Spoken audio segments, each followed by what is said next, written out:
You ask Tiger to solve. This deals with linear equations with one unknown. The final result is h equals 4.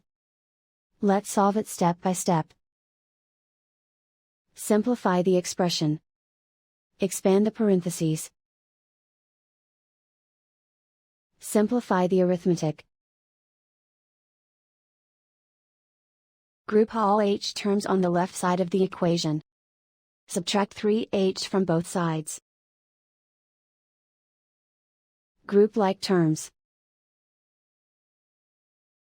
Simplify the arithmetic.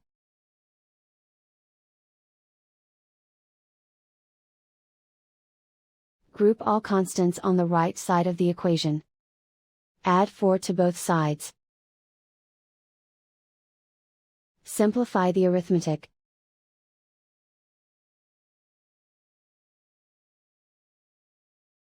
And so the final result is h equals 4.